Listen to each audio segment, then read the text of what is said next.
Cerca de 30 milhões de reais. Vídeo de hoje do canal do Nicola fala sobre o prejuízo enorme de Dudu, atacante do Palmeiras. Bora te atualizar também sobre o Corinthians com várias novidades.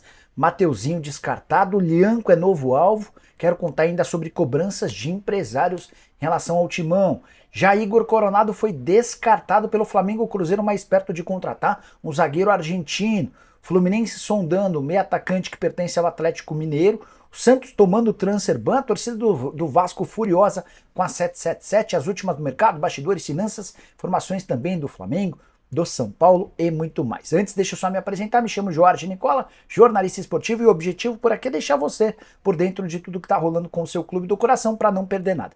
Aperta o botão vermelho de inscreva-se, ative todas as notificações, também deixa seu like, beleza? Bora contar que todo esse conteúdo é um oferecimento de 1xBet, site mais antigo a fazer parceria com o canal do Nicola, na tela com jogos do Campeonato Carioca e Paulista dessa quinta-feira. Tô colocando o jogo entre Volta Redonda e Audax, para mim dá Volta Redonda. Tem também Fluminense e Bangu, vou de vitória do Flu. Já no Campeonato Paulista, Associação Atlética Inter de Limeira contra São Bernardo, empate. Botafogo e Santo André, vou de Botafogo. Novo Horizontino e Ituano, tô indo de vitória do Novo Horizontino. Para participar no XBet, você já sabe. Clica no link que está no comentário fixo, faz seu cadastro e não esquece de utilizar o código Nicola, tudo maiúsculo, para ter direito a um bônus de boas-vindas que pode chegar até 100%. Combinado? Bom, vamos começar o vídeo com aquele tradicional giro de notícias. Tem muita informação importante. A primeira delas, o Olympique de Marselha suspendeu as negociações com o Atlético Mineiro referentes ao atacante Luiz Henrique. Uma reunião nos últimos dias decretou a permanência do atleta, que será mais utilizado pelo técnico Genaro Gattuso. Já Gonzalo Montiel, lateral direito do Sevilha, é novo alvo do Botafogo. O jogador tem emprestado ao Nottingham Forest, não tem sido tão utilizado e pode acabar pintando como uma alternativa para a lateral direita do Botafogo. Por falar no Fogão, o clube deve assinar nesta sexta-feira o contrato de empréstimo com Pablo, zagueiro que pertence ao Flamengo, fica até dezembro, passa por exames médicos e assina esse contrato de empréstimo. Já o Sport anunciou nas últimas horas a chegada de Lucas Lima, meio atacante que pertence ao Santos e fica também por empréstimo até dezembro. Santos e Sport vão dividir os salários dele, que geram na casa dos 350 mil reais mensais.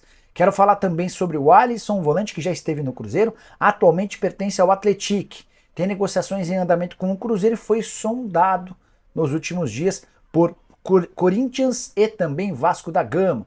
Para fechar o giro de notícias, o Bahia emprestou o volante Diego Rosa para o Lommel da Bélgica e o lateral direito André Dominique para o Estrela da Amadora de Portugal. Enquanto isso, o Soteldo vai parar por 2 meses. O atacante, que havia começado muito bem no Grêmio, sentiu uma lesão muscular relativamente grave e para por 60 dias. A saideira do giro de notícias, o James Rodrigues pode ser a surpresa do São Paulo para a partida contra o Palmeiras, final da Supercopa do Brasil, marcada para domingo no Mineirão. Não imagino ele começando como titular, mas pode pintar no banco de reservas James, que ainda não estreou em 2024. Quero te ajudar a entender agora por que a torcida do Vasco está tão brava com a 777. Desde o ano passado, a avaliação do trabalho dos caras que compraram a SAF do Vasco não é positiva. Apesar dos investimentos, o Vasco brigou a temporada inteira passada contra o rebaixamento no Campeonato Brasileiro. Nessa temporada, apesar de algumas aquisições, o time não evoluiu como se imaginava. E a constatação de que o Vasco na era 777 arrecadou mais com vendas do que gastou com contratações foi a gota d'água para que o torcedor cruzmaltino acabasse virando de cabeça para baixo essa relação com a empresa. Vale a lembrança de que com vendas, desde o início da era 777, foram arrecadados 230 milhões de reais que ficam sob posse da 777. Os maiores negócios do Andrei, 68 milhões de reais, Marlon Gomes, 64 milhões de reais e Gabriel Peck, 49 milhões de reais. Se arrecadou 230 milhões de reais, a 777 gastou apenas 176 milhões de reais com contratações, uma diferença de 54 milhões. Contratações mais caras, João Vitor, 32 milhões de reais, Adson, 26 milhões de reais, além de Piton e Léo Pelé, contratados por 16 milhões cada. Essa conta vai ficar um pouco menos desigual com as confirmações das chegadas do Galdames, 1.300.000 reais, e do Esforça, volante argentino que pertence ao Nils, comprado por 25 milhões de reais. E você, o que pensa sobre o início da 777? Use o espaço para comentário para deixar sua opinião, beleza? Bora falar agora sobre o Santos, que tomou um transfer ban, a punição indicada pela FIFA que proíbe o clube de inscrever atletas, tudo por causa de uma dívida com o Fabian Bustos, treinador do Peixe entre março e julho de 2022. Ele foi demitido e o Santos não pagou uma dívida de mais ou menos 5 milhões e 900 mil reais. O Fabian Bustos levou o caso para a FIFA, que tomou essa decisão de impedir o Peixe de inscrever novos atletas e funcionários. Dessa maneira, Gabriel Brazão, recém-contratado para o Gol, e Morelos, que teve seu contrato alterado, ele aceitou uma redução salarial, estão impossibilitados de defender o Peixe enquanto essa quitação não for feita. Santos divulgou uma nota admitindo o transfer ban, mas assegurando que a dívida com o Fabian Bustos hoje é menor do que esses 5 milhões e 900 mil, algo na casa dos 4 milhões de reais. O Peixe procura dinheiro para fazer a quitação dessa pendência. Bora falar agora sobre o Fluminense, que sondou nos últimos dias o Atlético Mineiro em relação à possibilidade da contratação do meio-atacante Patrick, ex-jogador do São Paulo, do Internacional, atleta que perdeu um pouco de espaço desde a chegada do Felipão, tanto que nessa temporada o Galo já entrou em campo 2 vezes e o Patrick não saiu do banco de reservas em ambas. Apesar disso, o Atlético respondeu de maneira negativa à sondagem feita pelo Fluminense. A ideia era pegar o jogador por empréstimo até dezembro. O Galo disse que só topa negociar o Patrick mediante pagamento à vista, ou melhor, pagamento de compra do jogador. Não precisa ser à vista, mas o preço é de 10 milhões de reais. O Galo aceita um parcelamento, mas exige que a negociação seja feita em definitiva e não por empréstimo. Diante desse cenário, o Flu está praticamente descartando a contratação do Patrick. Vale a lembrança de que o atual campeão da Libertadores já adquiriu recentemente Douglas Costa, Terans, Renato Augusto, Antônio Carlos, entre outros. O volante André não foi negociado, por mais incrível que possa parecer, apesar das diversas especulações, acabou ficando assim como o John Arias, que também havia sido procurado por clubes russos. Bora falar agora sobre o Cruzeiro, que avançou na contratação do zagueiro argentino Lucas Vidalba, 29 anos de idade, pertence ao Argentino Júnior.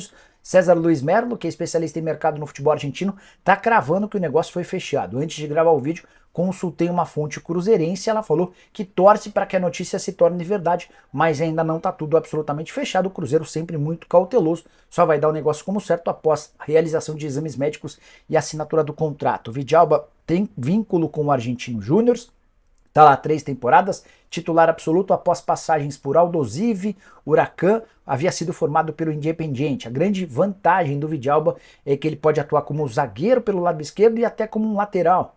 Se for da opção do Nicolas Larcamón utilizar 3 zagueiros, ele sairia muito bem como zagueiro pelo lado esquerdo, mais uma alternativa para deixar o elenco do Cruzeiro ainda maior. Quero falar agora sobre Igor Coronado, que está rescindindo seu contrato com o Al Ittihad da Arábia Saudita e quer jogar no futebol brasileiro. Formação dessa quinta-feira, divulgada por vários portais que cobrem o Flamengo, dá conta de que o Coronado foi sugerido ao rubro-negro, mas descartado. Não que o Flamengo não goste ou valorize a qualidade do futebol do meio-atacante brasileiro de 31 anos de idade, mas a interpretação é de que dentro do Flamengo não há necessidade de contratar um jogador com essas características. Ele chegaria para brigar por um espaço que já tem, por exemplo, a Arrascaeta e o De La Cruz. Se o Flamengo não o quer, certamente vão chover interessados assim que for confirmada a rescisão do contrato dele com o Al Ittihad, atleta que ganhava 5 milhões de dólares por temporada no futebol saudita e que já foi alvo, por exemplo, do Corinthians, do Botafogo, entre outros. Embora também já existam alguns clubes que tenham descartado a possibilidade de contratá-lo, já citei para vocês o Palmeiras e também o Atlético Mineiro. O Vasco, por conta da questão financeira, também afirma não ter condição de fazer investimentos. Só para completar sobre o Flamengo, o Léo Ortiz ainda não foi contratado, mas as coisas seguem avançando. Com o fechamento das janelas de transferência no exterior, o Red Bull Bragantino esgota a possibilidade de vendê-lo para outro clube que não seja o Flamengo, e o martelo deve ser batido nas próximas horas. Bora te explicar agora esse prejuízo de até 30 milhões de reais de Dudu. Atacante do Palmeiras que não joga desde a temporada passada e está em fase final de recuperação de uma lesão muito séria no joelho, só terá condição de voltar a atuar lá pelo mês de maio. Durante esse período de recuperação, o Dudu descobriu que um dos seus principais parceiros é acusado de ter sido responsável por uma perda de até 30 milhões de reais. São 18 milhões que desapareceram das contas do Dudu e mais 12 milhões de reais não pagos em impostos à Receita Federal. O Dudu vai precisar negociar com a Receita o pagamento dessa dívida. É possível que esse valor seja menor, mas hoje o tamanho do rombo do atacante alviverde é de 30 milhões de reais. As suspeitas dessa investigação, que virou caso de polícia, recaem sobre Thiago Donda, que o Dudu conheceu na noite em 2010, acabou se tornando um amigo, parceiro, padrinho de casamento e o homem da confiança das empresas do Dudu. Era ele, por exemplo, quem pagava uma série de contas, era ele que ajudava o Dudu na responsabilidade de orçamentos e da condução das empresas que o Dudu tinha. O atacante do Palmeiras começa a perceber que a coisa estava estranha quando o Thiago sugere a aquisição de um apartamento que valia 7 milhões de reais e estava sendo vendido no leilão por 4 milhões e meio. O Dudu era contrário ao negócio. Como o Thiago já havia dado o primeiro lance, o Dudu acabou precisando aceitar a aquisição desse imóvel. Depois o Thiago quis ficar com o imóvel para ele, o Dudu desconfiou por conta do valor alto da operação, um negócio de algo na casa dos 5 milhões de reais, fez uma consulta no banco e começou a levantar que o Thiago, de acordo com as investigações de polícia, chegava a falsificar assinaturas para fazer desvio de dinheiro. Caso extremamente sério e mais um que envolve jogadores do Palmeiras com prejuízos milionários. Você vai lembrar que antes de deixar o Palmeiras, o Scarpa e o Mike já haviam sido alvo de prejuízos gigantes. O Scarpa de algo na casa dos 6 milhões e meio de reais, o Mike com algo na casa dos 4 milhões e meio de reais, tudo porque eles decidiram investir em criptomoedas sob indicação de William Bigode e perderam todo o dinheiro. Para arrematar sobre o Palmeiras, o Verdão está rescindindo seu contrato com a CIMED. Acordo que previa patrocínio no time feminino, além da exibição da marca em backdrops. O vínculo havia sido assinado em setembro de 2022, isso acabaria em dezembro de 2024.